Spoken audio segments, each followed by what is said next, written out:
우리 삶에 찬양이 떨어지면 지옥으로 떨어지는 것과 같다고 오늘 성경은 우리에게 이렇게 얘기해 주고 있어요. 이사야 14장은 계명성이 떨어졌다라고 이야기합니다. 이 계명성에 대해서 오늘 알아보려고 해요. 오늘 본문으로 삼고 있는 이사야 14장 12절에 내 아침의 아들 계명성이여 어찌 그리 하늘에서 떨어졌으며 내 열국은 덮은 자여 어찌 그리 땅에 찍혔는고라고.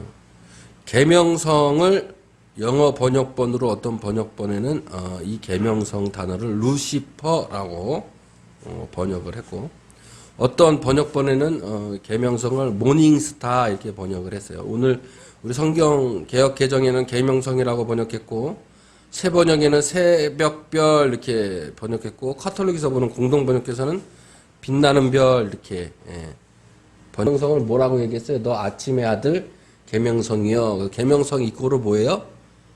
아침의 아들인 계명성, 아침의 아들인 빛나는 별, 새벽별입니다. 이 계명성을 히브리어 원어로 계명성을 뭐라 그러면 할렐이라고 그래요. 할렐. 빛나다 이런 거예요. 할렐루야가 뭐예요?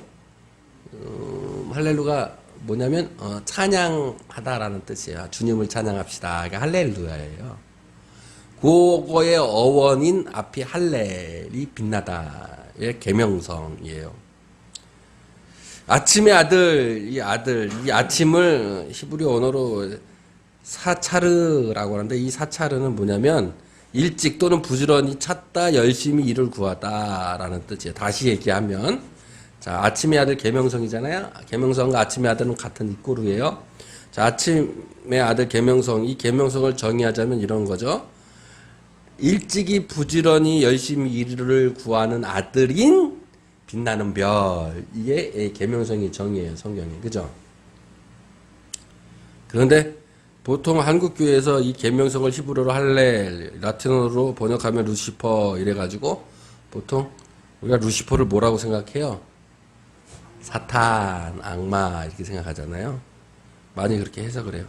왜 그렇게 해석을 하냐면 17세기 밀턴의 외경으로 바탕으로 쓴 신라곤을 보면 하나님을 찬양하는 직분을 맡은 루시퍼가 반역을 해서 천국에서 쫓겨난 하나님의 대적자가 된 것을 사탄으로 소설 속의 신라곤으로 그립니다. 그 영향을 받아서 서구사에서나 한국사에서나 그게 이어져서 루시퍼는 그냥 악마, 하나님을 대적하는 사탄이라는 고정관념이 생긴 거죠.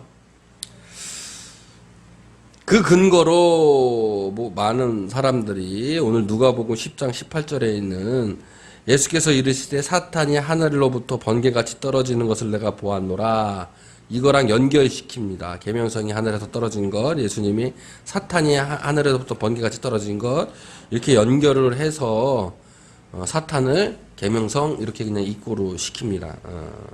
자, 그런데 소설이나 설화나 신라곤 같은 거 다 빼고 그냥 성경으로 돌아가서 오늘 하나님의 성경에서 어떻게 이 계명성을 얘기하고 이 속에서, 이 말씀 속에서 우리에게 하고자 하는 말씀이 무엇인지 한번 보려도록 하려고 해요.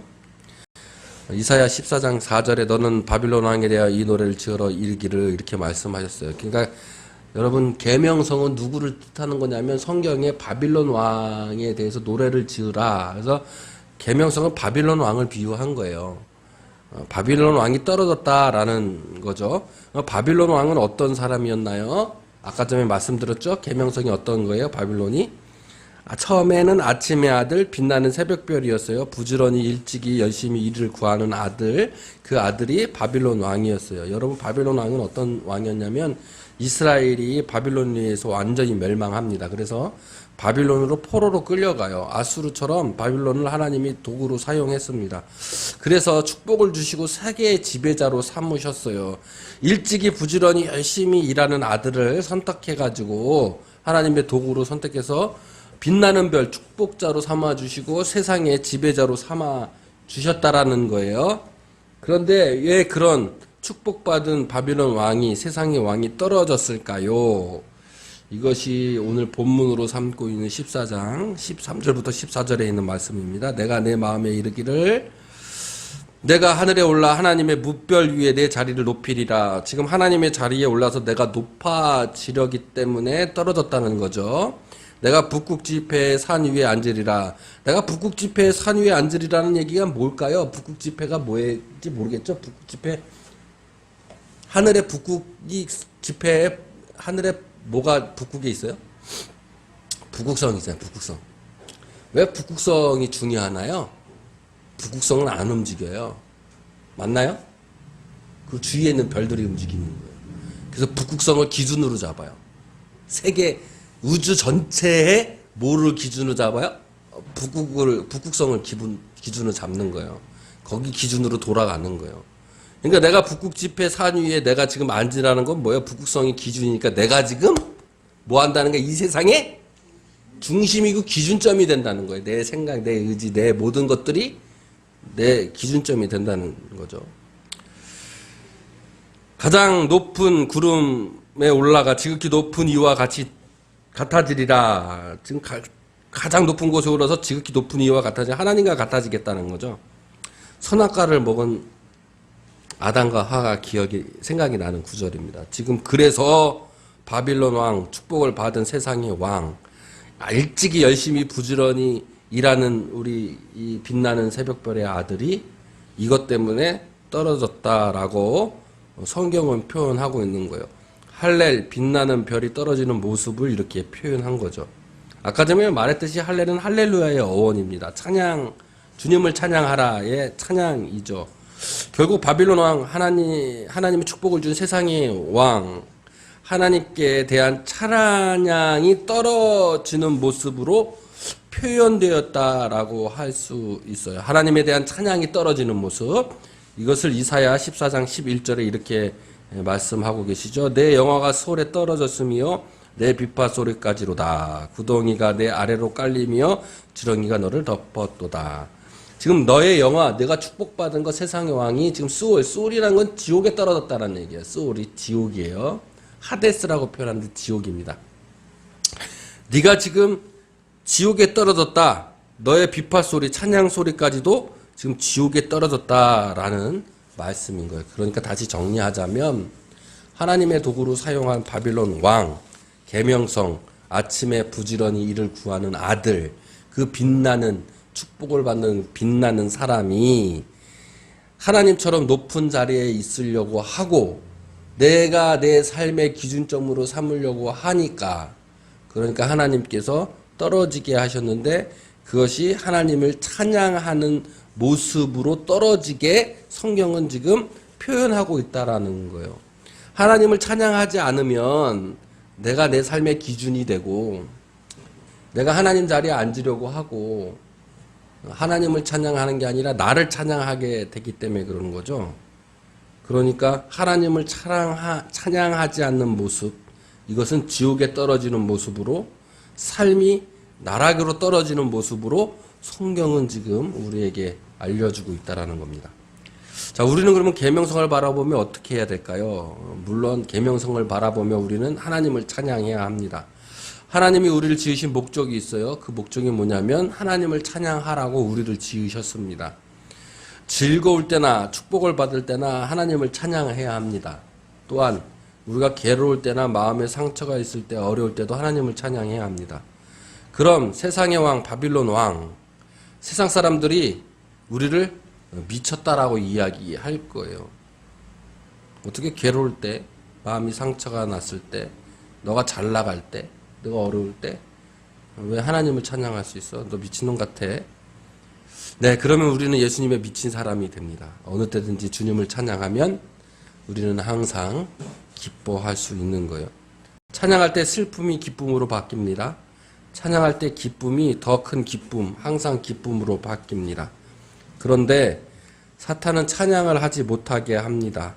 바빌론 왕, 세상의 왕, 하나님을 찬양하지 못한 것처럼 하나님을 찬양하지 않고 오히려 자신을 찬양하려고 합니다. 자신이 하나님의 자리에 가고자 합니다. 자기의 생각, 경험, 북극성이 되어서 삶의 기준으로 삼으려 합니다. 하나님을 삶의 기준으로 삼지 않고 자신의 생각을 자신의 삶의 기준으로 삼으면 하나님의 빛나는 별이 떨어집니다. 하나님을 찬양하는 모습이 떨어집니다. 그것을 예수님은 오늘 본문으로 누가복음 10장 18절에 사탄이 하늘로부터 번개같이 떨어지는 것을 보았다라고 표현하는 거예요. 찬양하지 못하게 하는 사탄, 세상의 왕, 내 생각, 내 경험, 내 기준, 찬양하지 않고 우리로 하나님의 자리에 앉으려는 교만이 떨어지는 모습으로 표현하고 있습니다. 이런 사탄을 우리는 제어할 수 있는 권능을 주셨다고 예수님께서 말씀하셨어요. 누가복음 10장 19절 원수의 모든 능력을 제어할 권능을 주었으니 너희를 해칠 자가 결코 없으리라 하신 것 같습니다.